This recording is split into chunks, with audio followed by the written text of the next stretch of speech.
मोदी सरकार के 11 साल पूरा होने पर बीजेपी मेगा जन संवाद कर रही है। सीएम योगी प्रेस कॉन्फ्रेंस कर रहे हैं और आपको सीधे वीडियो चलते हैं। मीडिया से जुड़े हुए प्रतिनिधिगण, मित्रों, सेवा सुशासन और गरीब कल्याण के आदरणीय प्रधानमंत्री मोदी जी के 11 वर्ष के कार्यकाल एक विकसित भारत एवं आत्मनिर्भर भारत के निर्माण के स्वर्णिम काल के रूप में जाने जाएंगे।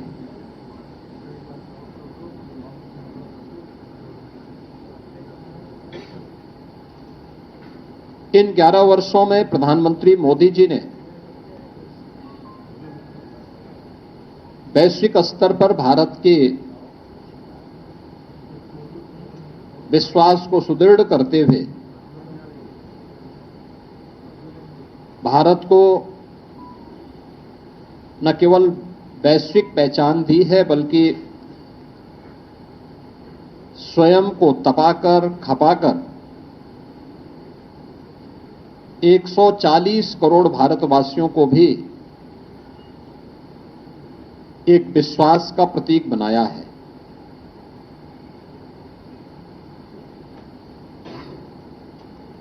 आजादी के 65 वर्षों में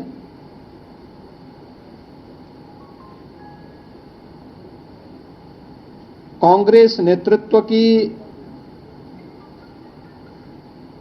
और अन्य अस्थिर सरकारों के कारण आम जन का जो विश्वास टूटा था,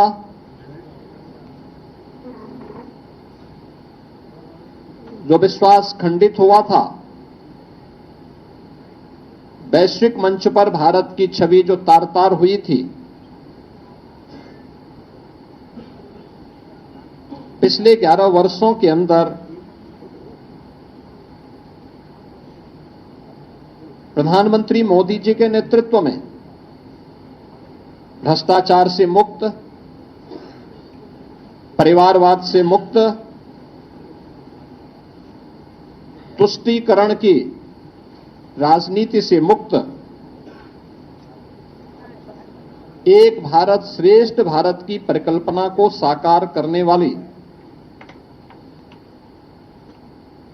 एक ऐसा नेतृत्व हमें मिला है, इस देश को मिला है,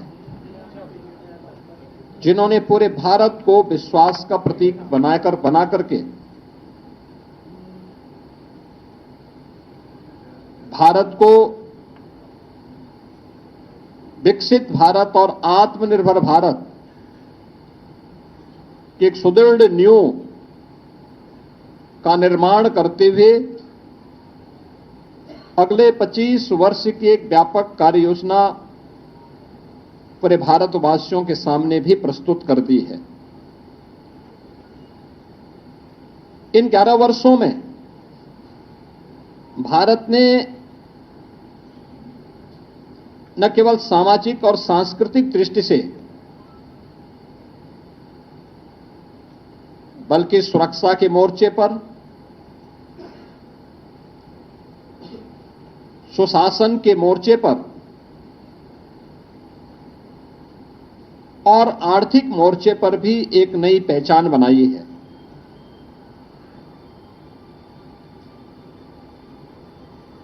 शासन की नीति स्पष्टता, कार्यप्रणाली की पारदर्शिता और जनता के प्रति जवाबदेही, अब यह शासन की एक नई पहचान बनी है। विकास केवल नारे नहीं, बल्कि यह विरासत और विकास का एक बेहतर समन्वय करते हुए आम जनमानस को साथ लेकर के चलने की आज की एक नई प्रवृत्ति ने भारत को दुनिया के अंदर एक नई पहचान दिलाई है। अब चेहरा देख करके नहीं, बल्कि पात्रता के अनुरूप हर व्यक्ति को बिना भेदभाव के शासन की योजनाओं का लाभ मिलता है। सबका साथ, सबका विश्वास, सबका विकास, सबका विश्वास और सबका प्रयास, यह शासन की नीति का हिस्सा बना है। और शासन अब तुष्टीकरण के आधार पर नहीं, बल्कि प्रत्येक नागरिक की संतुष्टीकरण के आधार पर अपनी कार्य योजना को आगे बढ़ाएगा। पिछले 11 वर्षों के अंदर नए भारत ने यह दृश्य देखा है। भ्रष्टाचार के प्रति जीरो टॉलरेंस, डिजिटल इंडिया के माध्यम से मिनिमम गवर्नमेंट मैक्सिमम गवर्नेंस का एक मॉडल भी भारतवासियों को देखने को मिला है। राष्ट्रीय एकता और अखंडता के प्रति हमारी प्रतिबद्धता और सुरक्षा और आतंकवाद के मुद्दे पर जीरो टॉलरेंस भी भारत ने 140 करोड़ भारतवासियों ने देखा है। प्रधानमंत्री मोदी जी के नेतृत्व की सरकार के 11 वर्ष का कालखंड ऐसे समय में पूरा हो रहा है जब पूरी दुनिया ने भारत की सैन्य शक्ति की पाकिस्तान में टेस्टेड और दुनिया के द्वारा ट्रस्टेड उस ताकत को देखा है जो अभी ऑपरेशन सिंदूर के माध्यम से हम सबको देखने को मिला है। मित्रों, अब वह प्रवृत्ति नहीं जो 2014 के पहले होता था आतंकवाद के मुद्दे पर, कि भारत तो केवल शांति का पक्षधर है, हर हाल में हमें शांति की रट लगाने की जो आदत 2014 के पहले पड़ गई थी, मोदी जी ने न्यू नॉर्मल के माध्यम से उस अवधारणा को पलट करके सज्जनों के साथ, मित्रों के साथ हम लोग शांति से, सौहार्द के साथ विकास की बात करेंगे, लेकिन कोई हम पर युद्ध थोपेगा, हमारी सुरक्षा में सेंध लगाएगा, भारत के अंदर आतंकवाद को प्रेरित और प्रोत्साहित करेगा, तो उसका जवाब सर्जिकल स्ट्राइक, एयर स्ट्राइक और ऑपरेशन सिंदूर ही होंगे। यह भारत ने अपनी ताकत के माध्यम से, मेड इन इंडिया की ताकत के माध्यम से करके दिखाया है और दुनिया ने इस ताकत का एहसास अभी हाल ही में हुए इन कार्यक्रमों के माध्यम से देखा है। तो राष्ट्रीय एकता और अखंडता के मुद्दे पर भी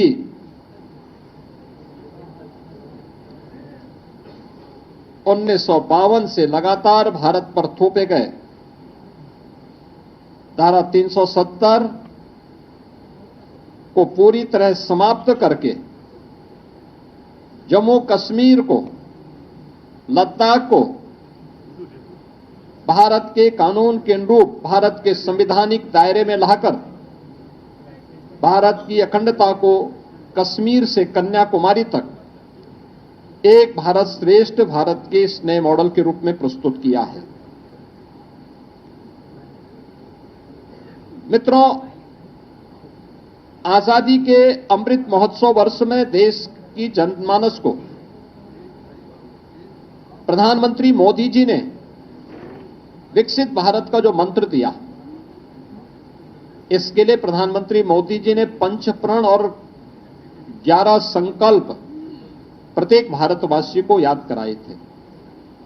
ये पंच प्रण, और आपने देखा होगा ये 11 वर्ष के कालखंड इन पंच प्रण के दायरे में उन 11 संकल्पों को जीवन का हिस्सा मानते हुए ही आगे बढ़े हैं।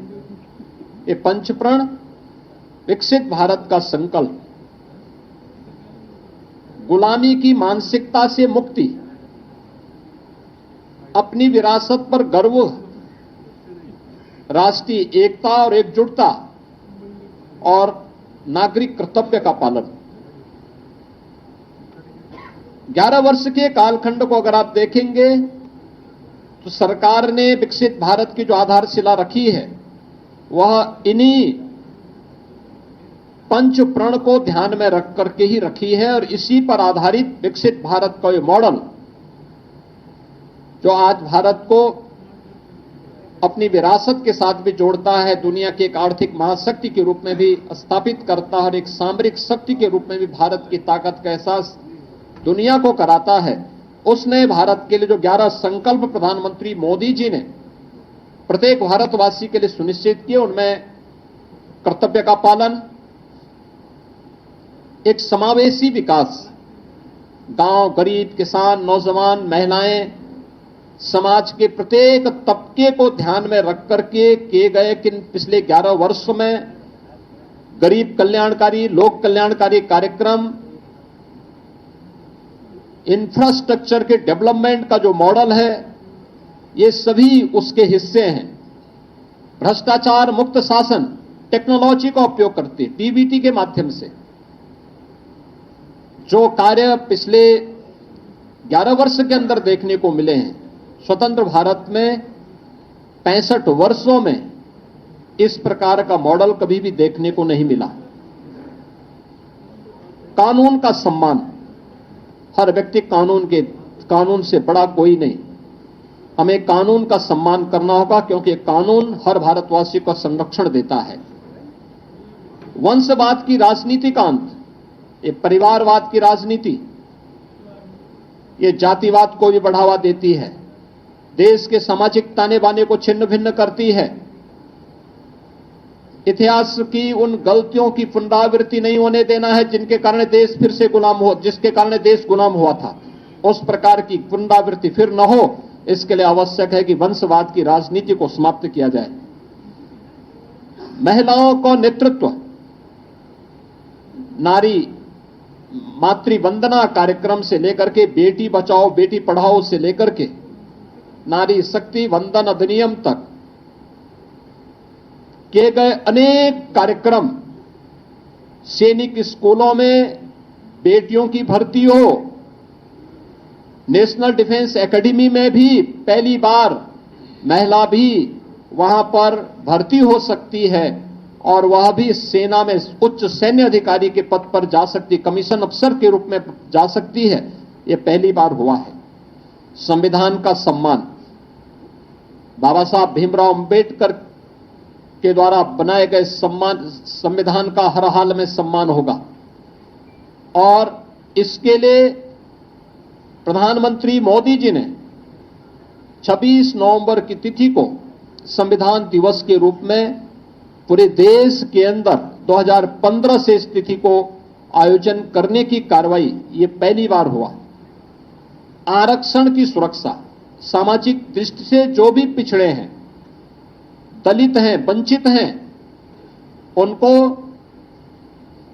इस संविधान प्रदत्त सुविधा का अधिकार मिलना ही चाहिए। हर हाल में यह अधिकार उनको मिले, इसके लिए उनकी सुरक्षा, राज्यों में बिना भेदभाव के विकास की प्रक्रिया को आगे बढ़ा करके उनके समग्र विकास को आगे बढ़ाने का कार्य हो, या सामाजिक न्याय को सुनिश्चित करना और एक भारत श्रेष्ठ भारत के निर्माण के लिए किए गए प्रयास, ये 11 संकल्प हैं जिसे ध्यान में रख करके पिछले 11 वर्ष के अंदर प्रधानमंत्री मोदी जी के नेतृत्व में हम सब ने एक नए भारत का दर्शन किया है। मित्रों, अर्थव्यवस्था के मुद्दे पर हम अगर चर्चा करते हैं, याद करिए 2014 के पहले का भारत अस्थिर अर्थव्यवस्था थी। लोगों को विश्वास नहीं था क्या होगा भारत में। 1947 से लेकर के 2014 तक भारत दुनिया की केवल 11वीं अर्थव्यवस्था बन गया था और वह अर्थव्यवस्था भी अस्थिर थी। पिछले 11 वर्ष में भारत दुनिया की चौथी बड़ी अर्थव्यवस्था बना है, यानी भारत से ऊपर। अब भारत ने अपनी आजादी के अमृत महोत्सव वर्ष में, जब ये देश अपनी आजादी के 75 वर्ष पूरा कर रहा था, तब प्रधानमंत्री मोदी जी के नेतृत्व में भारत ने उस ब्रिटेन को अर्थव्यवस्था के मोर्चे पर पछाड़ा था, जिस ब्रिटेन ने भारत पर लगभग 200 वर्षों तक शासन किया था। और जब प्रधानमंत्री मोदी जी के प्रधानमंत्री के रूप में कार्यकाल के सफलतम 11 वर्ष पूरे हो रहे हैं, तब जापान की अर्थव्यवस्था को पछाड़ करके भारत दुनिया की चौथी बड़ी अर्थव्यवस्था हो रहा है। भारत की अर्थव्यवस्था दुनिया की अकेली अर्थव्यवस्था है जो एक दशक में दुगनी हुई है। भारत दुनिया का पहला देश है जिसने अपनी पर कैपिटा इनकम यानी प्रति व्यक्ति आय दोगुने से अधिक की है पिछले 10 वर्ष के अंदर। 2013-14 में भारत की प्रति व्यक्ति आय यह केवल 79,000 रुपये थी, 79,000 थी, और आज यह बढ़कर के लगभग 2.5 लाख हुई है। आप अनुमान कर दीजिए, इसके दायरे को अगर आप देखेंगे तो यह आपको चौंकाने वाले आंकड़े हम सबको प्रस्तुत करते हैं। भारत का निर्यात कई गुना बढ़ा है और यह एक नई अर्थव्यवस्था के रूप में भारत को स्थापित करने, आगे बढ़ाने की। और याद करना कि 2000 जिस भारत की विकास की दर जिस स्पीड से दुनिया के अंदर बढ़ रही है, 2027 में भारत दुनिया की तीसरी बड़ी अर्थव्यवस्था बनेगा। तीसरी बड़ी अर्थव्यवस्था बनने के लिए 2027 का एक टारगेट भी प्रधानमंत्री मोदी जी ने भारतवासियों के सामने, भारत के नागरिकों के सामने पहले ही प्रस्तुत कर दी है। मित्रों, इंफ्रास्ट्रक्चर वर्ल्ड क्लास हो, यह इंफ्रास्ट्रक्चर अर्थव्यवस्था का बाहरी ढांचा होता है, उसकी रीढ़ होती है, और उस सुदृढ़ अर्थव्यवस्था के लिए आवश्यक होता है बेहतर इंफ्रास्ट्रक्चर। आपने इस बात को महसूस किया होगा कि सरदार अटल बिहारी वाजपेयी जी ने अपने कार्यकाल के दौरान उन्होंने अर्थव्यवस्था पर एक ध्यान केंद्रित किया था। प्रधानमंत्री ग्रामीण सड़क योजना उस समय उन्होंने लागू की थी। स्वर्णिम चतुर्भुज की योजना हाईवे के लिए लागू की थी। उसके उपरांत अगले 10 वर्ष तक फिर ये योजना ठप सी पड़ गई। यूपीए गवर्नमेंट के दौरान इनकी हाईवे की स्पीड 11 किलोमीटर प्रतिदिन थी और आज ये उससे 3 गुने से अधिक यानी लगभग 35 किलोमीटर प्रतिदिन है। 35 किलोमीटर हाईवे पर डे बनने की स्पीड आज नए भारत की है। आज हमारी 99% ग्रामीण क्षेत्र की सड़कें यानी ग्रामीण हमारे गांव आज प्रधानमंत्री ग्रामीण सड़क योजना से कनेक्टेड हो चुकी हैं। और इस दौरान देश के अंदर 3,80,000 किलोमीटर ग्रामीण सड़कों का निर्माण भी पिछले 11 वर्ष के अंदर हुई है। और इसी प्रकार से देश के अंदर हाई स्पीड कॉरिडोर के निर्माण के लिए भी कार्य हुआ, जिसमें 3,600 किलोमीटर का हाई स्पीड कॉरिडोर और देश की पहली रैपिड रेल उत्तर प्रदेश के अंदर भी प्रारंभ हुई है, जो दिल्ली मेरठ के बीच में प्रारंभ हो चुकी है। इन 11 वर्षों में लगभग 55,000 किलोमीटर हाईवे का विस्तार हुआ है, जिसके बारे में मैंने आपको पहले बताया कि आज भारत की जो प्रतिदिन स्पीड है, हाईवे की स्पीड है, जो आज हाईवे हमारे बन पा रहे हैं, ये 35 किलोमीटर पर डे के हिसाब से आज बन रहे हैं, जबकि यह 2014 तक मात्र 11 किलोमीटर पर डे की थी।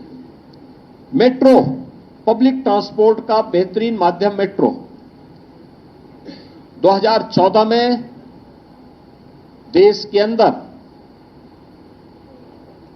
5 सिटी में मेट्रो का संचालन हो रहा था। उत्तर प्रदेश का एक भी सिटी उसमें नहीं था। और आज देश के अंदर 23 सिटी में मेट्रो का संचालन हो रहा है।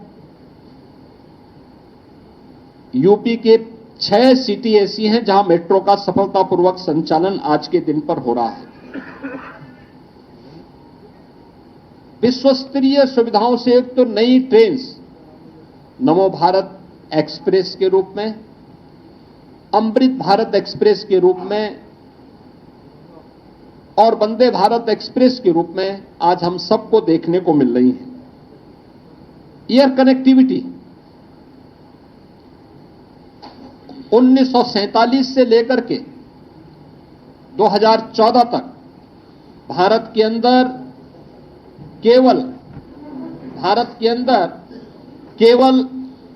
74 हाईवे बन पाए थे, 74 हाईवे बन पाए थे और आज इनकी संख्या बढ़कर के 160 हुई है। 160 एयरपोर्ट आज के दिन पर भारत के अंदर बन गए हैं।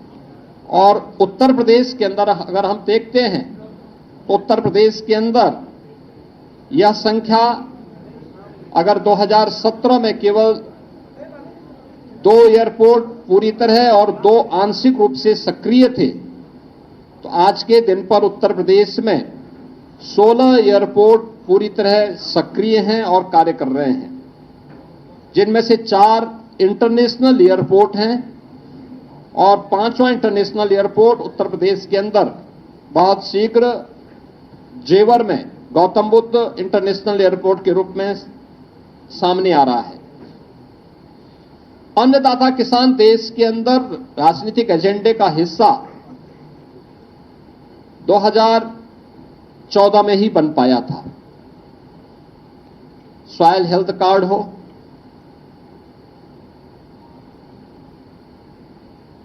कृषि बीमा की योजना हो, प्रधानमंत्री कृषि सिंचाई की योजना हो, प्रधानमंत्री किसान सम्मान निधि हो, ये वे योजनाएं एमएसपी की लागत का 1.5 गुना दाम की गारंटी हो, ये सभी पिछले 11 वर्ष की वे उपलब्धियां हैं, जिसमें देश के अंदर 11 करोड़ किसानों को 6,000 रुपए सालाना प्रधानमंत्री किसान सम्मान निधि की गारंटी, जिसके तहत अब तक 3,68,000 करोड़ रुपए डीबीटी के माध्यम से अन्नदाता किसानों के खातों में सीधे गए हैं। पीएम फसल बीमा योजना के माध्यम से 1,75,000 करोड़ रुपए की राशि सीधे इन अन्नदाता किसानों को उनकी फसलों की मुआवजा का मिला है। ये गारंटी प्रधानमंत्री मोदी जी की गारंटी है। और यही नहीं, देश के अंदर प्रधानमंत्री कृषि सिंचाई योजना के अंतर्गत 93,000 करोड़ रुपए के निवेश के माध्यम से 112 सिंचाई की योजनाएं कंप्लीट हुई हैं, जिसके माध्यम से देश के अंदर 48 लाख हेक्टेयर लैंड को अतिरिक्त सिंचाई की सुविधा प्राप्त हुई है। पहली बार अन्नदाता किसानों के लिए प्रधानमंत्री मोदी जी के विजन के अनुरूप सीड से सॉइल हेल्थ एंड इंश्योरेंस तक, इरिगेशन एमएसपी से मार्केट तक की एक व्यापक अप्रोच अन्नदाता किसानों को देखने को मिली है। और इसका परिणाम था कि अन्नदाता किसानों की आमदनी को कई गुना बढ़ाने में मदद मिली है। इनाम जैसी एकीकृत यानी इंटीग्रेटेड जो राष्ट्रीय बाजार की प्रतियोगिता के माध्यम से अन्नदाता किसानों को मार्केट में अच्छा दाम मिले, इसकी एक व्यवस्था हुई है। और इसके माध्यम से अन्य तमाम प्रकार के कार्यक्रम, एफपीओज का गठन हो, मंडियों के नवीनीकरण की कार्रवाई हो, या गन्ना किसानों को समय से उनका गन्ना मूल्य का भुगतान। अगर हम उत्तर प्रदेश की ही बात करते हैं, 2017 के पहले उत्तर प्रदेश के अंदर चीनी मिलें बंद हो रही थी। बंद चीनी मिलों को औने पौने दाम पर जो कोऑपरेटिव की थी उनको बेचने की कार्रवाई तत्कालीन सरकारें करती थी। 1996 से लेकर के 2017 तक उत्तर प्रदेश के अंदर गन्ना मूल्य का जितना भुगतान 22 वर्षों में हुआ था, पिछले 8 वर्ष में उत्तर प्रदेश के अंदर अन्नदाता किसानों के लिए, उन गन्ना किसानों के लिए 71,000 करोड़ रुपए उससे अतिरिक्त भुगतान हुआ है। यानी अब तक 2,86,000 करोड़ रुपए का गन्ना मूल्य का भुगतान उन 46 लाख गन्ना किसानों को किया गया है, जो गन्ने की फसल के माध्यम से, अपनी कैश क्रॉप के माध्यम से, एकमात्र कैश क्रॉप के माध्यम से वे आमदनी कमाते थे, अपने जीवन में खुशहाली लाते थे। यह डबल इंजन सरकार की वह गारंटी है जो प्रदेश के अंदर देखने को मिली है। पहली बार गरीब को शासन की योजना का लाभ का हिस्सा बन पाया है। अब चेहरा देख करके नहीं, योजनाएं किसी तुष्टीकरण का शिकार नहीं होती, बल्कि योजनाएं बिना भेदभाव के समाज के प्रत्येक तबके को उसकी संतुष्टीकरण का आधार देने वाली होती है।